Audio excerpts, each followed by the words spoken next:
Hello, how's it going? My name is Andrew and welcome to another devlog of my boat game. Boat game updates.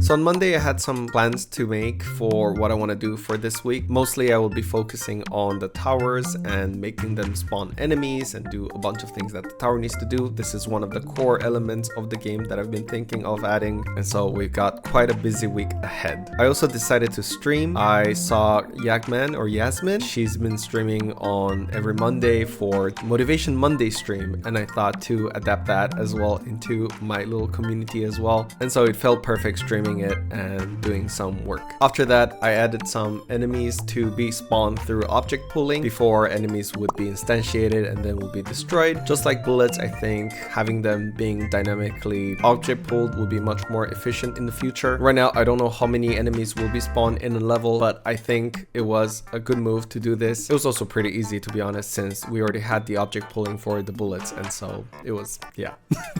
After that, I also thought that enemies should have some sort of knockback as well as player knockback when the player gets hurt, and so I started documenting and planning on that, on how I would approach it. Most of it, I think, is just not letting players have any input and then moving players towards a direction depending on where they got hit. I also did some small balance and made the chaser enemies a little bit slower. They were a little bit too fast, but just for the better balance and better gameplay experience, so I can have a much better evaluation of the game later. There was also this issue with enemies flashing at the beginning when they got spawned, or they would get stuck mid-flash. It's something to do with the flashing shader which I took, but it was just a change of a value and it was an easy fix. I also had a midnight snack, which was great. My uncle, we did spend a tiny little Chinese New Year, and I got a bunch of delicious mantou, which is like this steamed bread. I don't know how to translate that here, but it's, imagine like baozi, like bao, but instead of fillings that are inside, it's just full without fillings, and you just have it with sides, and it was delicious, and I was able to pump some work.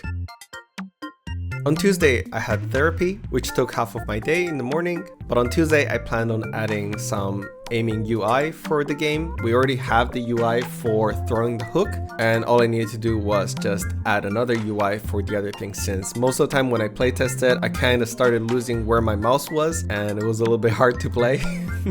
And so adding this little UI element was a much needed step. These UIs are still placeholders. I'm not really sure how they should actually look, but so far so good. Also, thanks to some of the people on stream that told me that I should probably add an auto shoot mechanic, and so that's what I did as well. The players now can auto shoot by just holding down the shooting button, which is the left click of the mouse. Also, my previous video did overwhelmingly good. I want to thank everybody who checked me out. Thank you so much. The reception has been amazing, with so many of you giving me feedback and ideas on what I should do next, especially with the temporary and non-temporary abilities. I'm still thinking about them, but I will get back to you on the next video. Right now, our focus is the tower. But if you enjoy my content, please like and consider to subscribe, as it helps me and the channel a lot. But with that being said, we'll head on to Wednesday.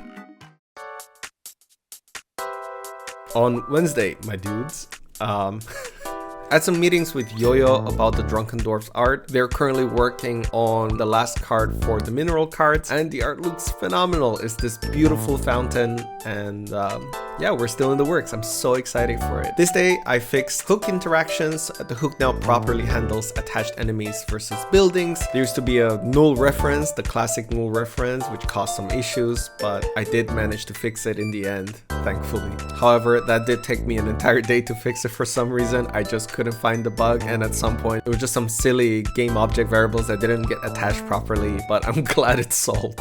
Sometimes there are days like that. On Thursday, I worked on some gameplay improvements and continued my work on the features for the tower. The tower now is able to wipe an area where the enemies are once the tower gets cleansed. By the way, I say the tower, it's the lighthouse, and I'm gonna mix around them because I can't. I tried. I was like, I'm just gonna get stuck to the lighthouse, but I can't. I keep saying the tower, so I'm sorry. It's just Tower is lighthouse, lighthouse is tower. So when cleansing is complete, all the enemies that are nearby will be killed automatically. With that, I added a timer-based cleansing system. It's just basically a timer counter that basically counts when the player hook is hooked onto the tower. And I had to add some edge cases where if the player is too far away from the tower, then the hook gets retrieved, which makes the tower cleansing thing restart. At the moment, I do think it's a little bit too punishing and you need to find a way to kind of find the middle ground for it. I don't want necessarily for all the enemies to kind of just keep on spawning and attacking, but I'll go into that once we finish the entire gameplay loop. Now, there's not a proper way to kind of see when the player is too far away from the tower. And so right now I'm thinking that we need kind of a visual safe area to kind of show the players in what area is the safe area where they have to say to maintain cleansing the tower. And so I just added as a simple sprite right now that basically rotates around to make it look like it's a safe area that they have to be in. There are still some future plans. I still need to think of a way to kind of visualize the towers on how they should show progression. Right now you don't really know and you just have to survive until the tower is cleansed. If you have any ideas on how I should be able to visualize that, please let me know. I'm thinking of either just visually showing the tower slowly getting to the next form, but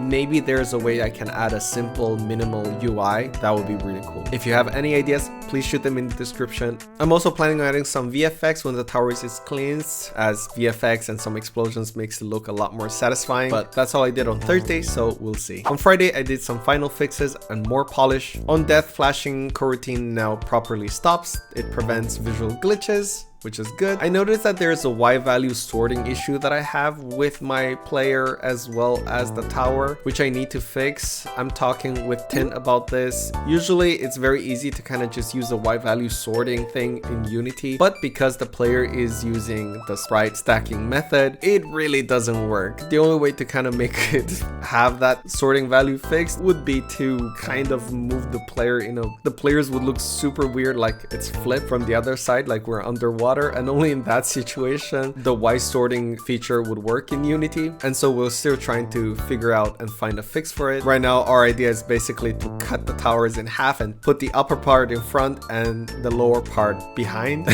which looks really janked, but that is a solution, so we'll see. Because this is Friday and it's the last day of the week, I'm now thinking about the loot and how the loot should be distributed. And I also really want to add the fishing mechanic into the game. It's something that it's been in the core of this little project since I started, and I haven't added any fishing mechanics yet, so I'm itching to add the fishing mechanic into the game. But that's kind of all I did for this week, and next week which is where I am now, I've been pretty busy. I have my friend Greg came from Switzerland to visit me in Romania. He's my university friend, so we haven't seen each other in a while. He's a professional miniature painter, which is great because I recently picked up the hobby and he's been teaching me how to paint miniatures. And look at this, I forgot what this alien is called, but it's called a termagant, yeah. This little thing, and look how pretty it is. I also played some board games with my dear friend Seb. He got me this really cute, wholesome animal haven game where you're trying to create a space for different animals to live, and it's really cool actually. I didn't expect to like it that much. However, it is weird because you're kind of playing by yourself. You're not really interacting with the other players, so it doesn't feel very much like a multiplayer game, board game, but yeah.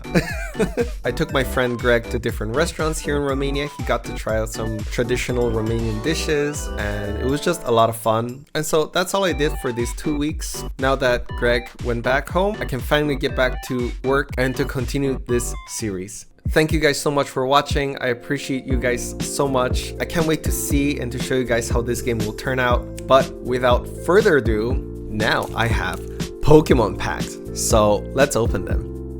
While opening these packs, I wanted to give a huge shout out to my friend Stevie, who just released his game, My Little Life. It's a cozy, relaxing life sim game that lives at the bottom of your screen, similar to Rusty's Retirement if you guys know, and a lot of love was put into this, so I hope you guys can check it out. Ooh, Cofagrigus EX, very cool.